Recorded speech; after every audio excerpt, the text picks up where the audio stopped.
Hello, dear friend, and welcome. My name is Cynthia Alice Anderson, and I am the owner and founder of the Experience of the Soul podcast channel. For over 7 years, we have been honored to bring you messages that inspire, uplift, and support your spiritual journey. These programs are made with love and made possible by you and your generosity.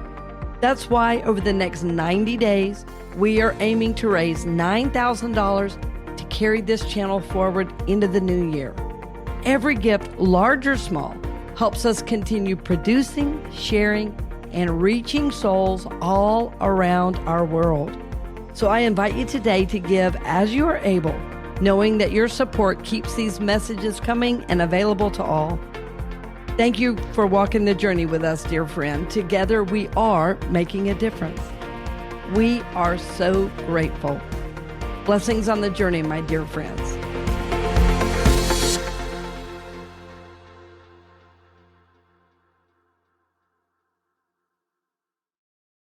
It's not really about having to choose. It's really getting to choose. Do I want to live at the level of only the mind, or do I want to live from the realm of spirit?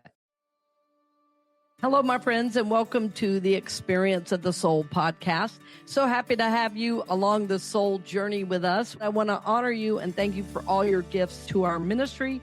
We will be doing a campaign, $9,000 in 90 days, and we have always hit that. So thank you so much for all the ways you give. Today, I'm talking about one of my favorite things, but before I get into that, I do want to bring in our producer, Mr. Sean Kilgore, for his special segment. That has become a favorite, Sean. Oh, awesome. I'm so glad. Yeah, I've heard from a lot of people recently. Yeah. Nice. Very nice. I enjoy doing it. Well, welcome, friends. This is episode 418 of Experience of the Soul. Happy to be here with you as always. Today's episode is titled, Do I Have to Choose Mind or Spirit? Yeah. Sounds interesting. We're going to get into it in just a minute. Before we do, let's take a look at what's happening this week in spiritual history. So beginning at sundown on this Wednesday, June 24th, many Muslims around the world will be observing Ashura. So for some, this is a day connected with fasting and reflection, and really around the world, the day is observed through prayer and remembrance, gathering together and reflection. So for those observing Ashura this week, we hold you in our hearts. Also on Wednesday, many Christians will be celebrating the Feast of the Nativity of Saint John the Baptist. So John is remembered as the one who prepared the way, calling people toward transformation, renewal, and deeper spiritual awareness before the ministry of Jesus began. In different parts of the world, the day is marked with church services and shared meals and midsummer traditions that have been celebrated for generations. All I can think of is Love it. Yeah, we love Godspell. But yes, John the Baptist does play a very important part. Yeah. Also this week, Friday is recognized as the United Nations International Day Against Drug Abuse and Illicit Trafficking.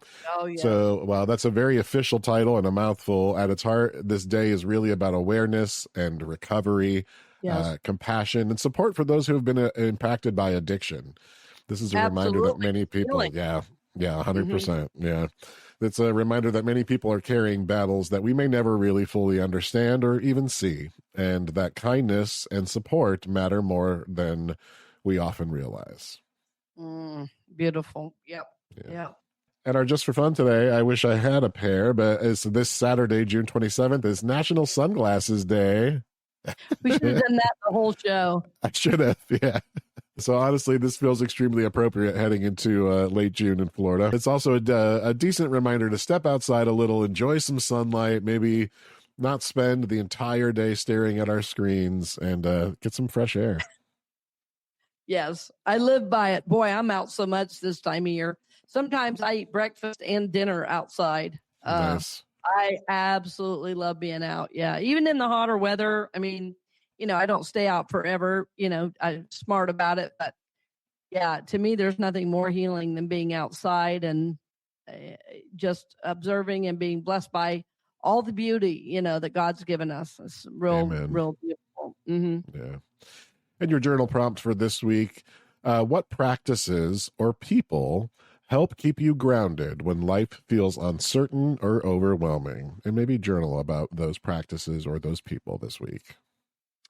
That's a great idea, Sean. And I like that one because as those people come to mind, boy, reach out and give them a thanks and and an acknowledgement. I actually received one of those the other day. Somebody who said, I think people forget to thank ministers, and I can't tell you the impact you've had on my life. And anyway, it went on, and I'll tell you, it absolutely made my day to hear that. So It yeah, is so sometimes, true. just reach out and thank somebody. That's great. But I think the journal prompt is good because I think sometimes we don't realize maybe the people that are impacting us so much and helping us. So it's a great thing to be, just kind of mindful about. Yeah. And to let Yeah. those people know. Yeah, I totally agree with that. Like, Mm-hmm. and I agree that I think we forget to really thank our ministers, Mm-hmm. especially, as we're leaving church on Sunday, if something impacted you, like, Mm-hmm. let them know, let you know. Yeah. Let me know. Please let me know. If I hear one more complaint about the cookies and fellowship. Yeah. Church. And that's, Church. that's the other side of church. That's the other side of church. Yeah. When stuff like that happens, I have two words that explain it all. It's just, that's church. Yep. You just don't take it on. What people really are saying is, I really want to belong here. Will you please talk to me? It's really not about the cookies. I've learned that. That's a long time to learn that, though. Yeah, that's an interesting way to look at it. Yeah. It really is. Some people aren't happy if they're not cranking about something. So Yeah. there's a couple of individuals I've had over the years, and one gentleman, incredible healing consciousness in many, many ways, but about every 3 or 4 Sundays, he used to come up to me and, give me a complaint. And I would say, thank you so much for your feedback. And then a couple of weeks later, he would go, you know what I said? Forget about it. I love it now. So it was great because as long as I was non-reactive and listened attentively, could repeat what he said. And sometimes there was very helpful feedback, but, I just wanted to just honor where he was, in his consciousness. So it was real sweet. Yeah, it's a learning for sure. Yeah, definitely. Well, with that, friends, welcome officially. This is episode 418. Do I have to choose mind or spirit? Yes. No. Podcast done. Right. Yeah. Over. The end.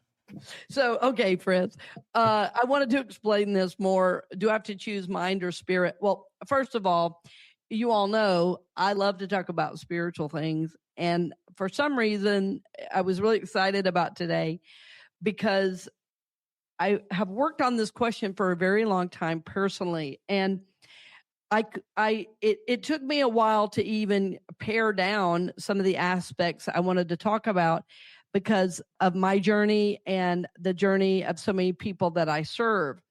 And I wanted to share with you that a friend of mine, he was a minister out in Kansas City, and he used to write on the front sign of his church, how he had one of those signs that you put out, the block letters. I had that at my church at CCU. And it said, welcome to unity, where you don't park your mind at the door. and I said, you put that on the sign? And he said, well, yeah, because I feel like at some churches, if you ask a question, you're demonized. And I said, well, gosh, that's true, isn't it? I've heard that story many, many times. As a matter of fact, I would say probably half the people in my congregation now, people that are so loving and so generous and so kind, they've told me stories that say things like, I was a troublemaker growing up in Sunday school. I asked too many questions. And what I love about that is that little soul at a very young age already had an idea that maybe what they were being taught was, kind of limited. And they wanted to know more. And it was a very genuine and thoughtful question. But to their teachers who saw God in this little box, they didn't know how to answer it. And so they shut it down. Well, I want to assure you that so many of the things I'm going to talk about today, they are biblically based. They also have some wonderful basis in emotional awareness and psychology. So it's not really about having to choose. It's really getting to choose, do I want to live at the level of only the mind, meaning third dimension consciousness, or do I want to live from the realm of spirit? Right? So this is how I hear this question. This is one of the top 10 questions asked on Google. I thought this was fascinating. So I wanted to address this question because way in the past, the mystics had a way of talking about this. And the mystics said this plane in which we live, we often call the third dimension, they would call the plane of illusion or egoic consciousness. And in this realm, when you're not connected to the spiritual, in this realm, it's about physical desires. It's about getting all you want. A good example of ego consciousness is the guy that maybe drives a convertible and the bumper sticker says, the one who dies with the most toys wins. That's a classic egoic example of someone too imprinted in the physical and not enough identification with the spiritual. So I wanted to talk about it because everything that is happening right now, everything we're being sold, everything we're told we have to have, it plays on our most base emotions of wanting, of having, and what I will call physical desire. And there is a higher way and a higher desire that Jesus talked about, and so did many other mystics. But in John 17, Jesus was talking about this very, very high concept where he said, basically, you are in the world, but not of the world. In other words, there's something else. There's some essence that's guiding you on the journey, and it goes beyond what you can own or what you can have. And I felt this was an important question to look at, especially with all of the emphasis now on more and more money, on more and more possessions.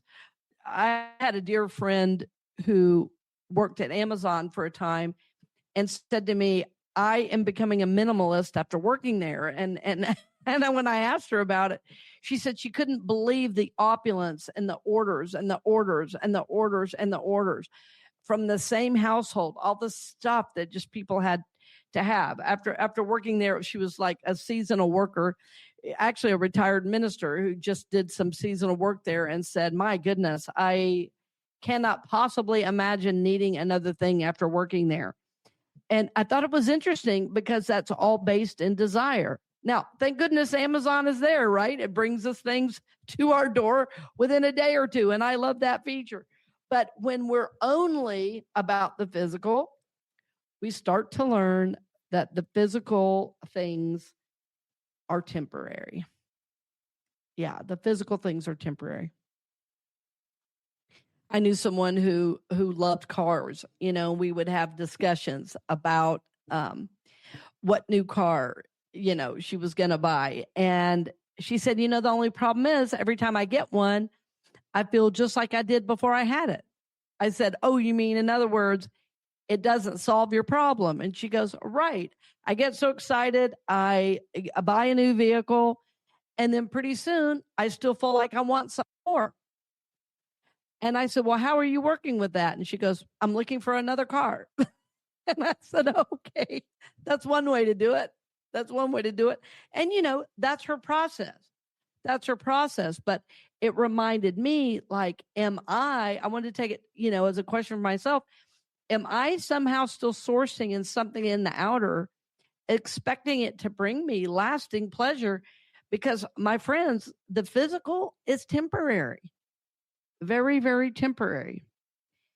The physical ends in disappointment and disillusionment and is all based in these kind of base desires of the mind. And even, I will say, that reptilian brain back here, you know, it's just that reaction. I have to have, I have to have, I have to have. I got to keep up with people that look just like me. I got to, you know, do what they do.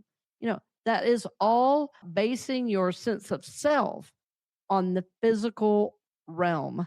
Again, the mystics might have called it the plane of illusion. They might have called it egoic consciousness. In other words, based in the physical and not the spiritual. So here on this show and in my work, we really focus on the spiritual. We focus on God as source. And we see that the spiritual actually informs every other area of our lives. And that when we source in the spiritual, it doesn't mean we don't have physical things, because we do. But the physical things don't have a lot of meaning because our source is God. Our essence is God. And we know that when we need something, as we source in God, whatever we need comes forward for us. Not because I had to climb over somebody to get the right promotion, or not because I had to go out there and buy to keep up with my neighbor. Right? So it's a very different way of walking through the world. And so I also know, though, that some of us are not there. And this has taken me a while to understand that there are what I like to call young souls, meaning they're new on the spiritual journey. They're new to planet Earth, and they act like 2-year-olds for their entire life. Mine. Give it to me. I want the one with the most toys wins. That's the 2-year-old consciousness. And I will tell you what we're seeing in the United States in terms of our president and some of the leaders. We are really seeing now a situation where the leaders are acting like children. They're putting out inappropriate posts on the social media. They're saying demeaning things. And it's not one individual. And it's not even just the United States. Right. And so that consciousness is the very egoic, young soul kind of consciousness. And old consciousness, or like you'll hear people say, oh, that's an old soul, or that's a wise soul. If somebody's calling you old soul, what they're telling you is you're wise beyond your years. Like I've talked to 9 and 10-year-olds, for instance, that sound like they're 40 or 50 years old, because they simply have this innate wisdom that is different from most kids their age. So the reason that is because they've been here before. They've been here for other lifetimes. And each lifetime, you're here to learn new lessons, but it doesn't mean you forget everything you've known before. So the idea is that we want to move from this third dimensional physical reality consciousness that's only based on what I want, and move to the more expansive God consciousness, which sees unity, which sees oneness, which sees hope, and source then in that type of energy as we go to, walk in the world. That we're not simply thinking about what do I want, but we're thinking, how can my life be a blessing? And so rather than looking to get everywhere we go, like we're not a taker of life everywhere, but we're a giver to life. And that's what we're beginning to do. So many of us on the spiritual journey that has deepened, we're seeking to see how can I give my gifts in a meaningful way to the world at large? How am I able to do this? Through my work, through my walk with God, through my development of the soul. How am I able to do this? And we do this through our God connection. So I want to be very clear that the mind in itself is not bad. Using the mind to do things like balance your checkbook and know when to cross the street. You don't have to meditate to know how to do that. But the mind is very, very limited. And so then the question becomes, well, if it's not the mind, what is guiding us into this God connection? And so we often on the show talk about the soul. And I wanted to break this down again, especially because I know we have some new listeners. And we are really what is called spirit, soul, and body. And so our body, yes, is our physical bodies that we walk around in. The mind, of course, is contained in the body. But the spirit of us is the very essence of God that doesn't change. And our soul is our individual soul journey, meaning our thoughts, our feelings, our beliefs, our ideas. And so it's all included. So it's not like there's 3 sections. If you go to the doctor, you can't say, would you examine my spirit, my soul, and my body. No, that doesn't happen. But there are three integrated parts of one whole. And so your body is simply a manifestation of your spirit and soul. And so the spirit of us is the God part, again, that never changes. But our life experience is what our individual soul journey is. What happens? What's our belief system after something happens? And then as we're born into new lifetimes, the Bible tells us our soul is eternal, right? So every new lifetime, we're reborn.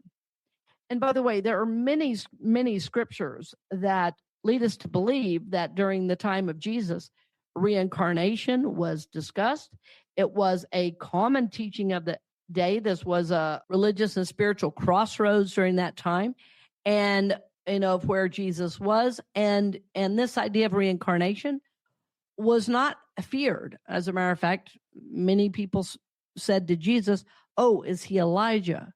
Well, how would they think he was Elijah if they didn't believe in reincarnation? What they were saying is this Elijah's spirit reborn in this man called Jesus of Nazareth?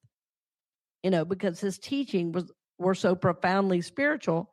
They said, is this Elijah? Yeah. So in our spiritual journey, or in our individual soul journey, we are seeking to move from third dimension egoic consciousness, or this plane of illusion that is telling us get all you can, into this awareness of God in us, through us, and as us, that this awareness of God can be felt and known, and that this God presence then can be understood. This God presence can be listened to, consulted, and that as we move forward on the journey, that as Sean talked about earlier, we're listening, we're journaling, we're praying, we're meditating. We take time every day maybe to take 10 deep breaths and listen for the voice of God to speak to us. So we are seeking then to have our journey be from just the mind into spirit, and see how those work together. And then how we live that out, that is our soul journey. That is our soul journey. When we understand this, life becomes exciting. Life becomes an adventure. Life becomes interesting, because we are seeking to see, how is the presence of God alive in this very moment? How is the presence of God leading me to my next steps? How is the presence of God bringing people into my life and world that I need to move forward? And my friends, you could not think enough to do what the Spirit of God can do in you. There's a saying in the corporate world, I'm sure, Sean, you're familiar with it. Another meeting of analysis paralysis. We have a meeting to decide the next meeting to decide the next meeting. They say we're thinking everything to death. And what I love about the spiritual journey is, yes, thinking is a part. As my friend so plainly said, you don't have to park your mind at the door. But it is a journey of spirit in you, working with your mind and illuminating your thoughts. It is a journey of spiritual growth and illumination as you take time every day to talk with God. We've talked before on the show, we did a whole show on prayer where we, discussed taking a prayer that you might want to work with every day. And as you do that, my friends, you're going to bring illumination, you're going to bring awareness, and you're going to be, in fact, co-creating with God your life and world. So the mind is not a problem. The ego itself is not a problem in its proper perspective. But we don't want to live out of the egoic consciousness. We don't want to be in this plane of illusion and think this is all there is. I will tell you that I've worked with many people that were ready to die and what I often call make their transition from this earthly plane to the heavenly plane. And I can tell you that in the last moments, the thing people think the most is, I wish I would have loved more. I wish I would have loved better. I wish I would have said, I forgive you. Please forgive me more. People do not say, I wish I would have had more. I've never heard it. I've never heard that. And everything is so loud right now, selling us things we don't need, knocking at the door of our hearts and souls, trying to help us believe there's something fundamentally wrong with us. And the church has even been, the modern church is even a perpetrator of this. So busy telling us how sinful we are, we forget how spiritual and wonderful we are. But the Bible says we are fearfully and wonderfully made. Jesus said, you are the light of the world. And so, my friends, it is with this awareness that we seek to walk through the world, that it is with the awareness that we are more than this plane of illusion. We are more than just our thinking and our physical body. In fact, we are spiritual. We are innately spiritual. And so, as Jesus so beautifully taught us, we are to be in the world, but not of the world.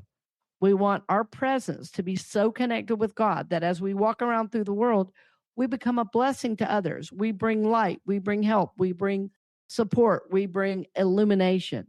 So this is our hope and this is our prayer. This is the work we do here at Experience of the Soul podcast. We are seeking to lift up these spiritual messages that remind you of what is possible for you, that reminds you of your innate goodness, that in fact, my friends, you are sacred, you are holy. Jesus, the Master himself, told us that. So as you go throughout your day, just play a game with yourself. Am I stuck in the mind and the third dimension consciousness, or am I connecting with God? Am I stuck in worrying about what people think, or am I confident that God loves me and that as I walk through the world, I'm drawing my good to me? It's a very different way to be. Third dimension, egoic, plane of illusion consciousness is rooted in fear and this fear of not enough, this fear of not having. And so, my friends, I hope you can move into this place of confidence, this place of faith, this place of love, this place of illumination and awareness. As you know, wherever I am, God is sourcing me, God is helping me, God is guiding me on this journey we call life. So, my friends, this is my hope for you. I hope you're going to go throughout the week this week and play a little game with yourself of asking, gosh, am I stuck in third dimension consciousness, or am I seeking and moving into God consciousness? And what I know is as you seek to move into God consciousness, you will be helped. You will be supported. You will be blessed. This is our hope for you, my friends. We want you to be happy, healthy, and at peace. And we know you do that by trusting in God, by knowing that you are a soul that's here to grow, prosper, and evolve, and that you seek Spirit's guidance as you do this work. So, my friends, we are honored, as always, that you join us. We are blessed and so happy to receive your love and your trust, and we thank you for your financial support that keeps us on the air. So, my friends, we look forward to seeing you next week, and blessings on the journey. Thank you for joining us for this episode of Experience of the Soul with Cynthia Alice Anderson. If this message resonated with you, we invite you to share it with someone who might need it today. This show is made possible by listeners like you, and we're grateful for the community that helps keep these conversations available to all. You can learn more or contribute to the show at cynthiaaliceanderson.com/donate. Produced by Kilgore Creative and a production of the Soulworks Group Incorporated. Until next time, take good care.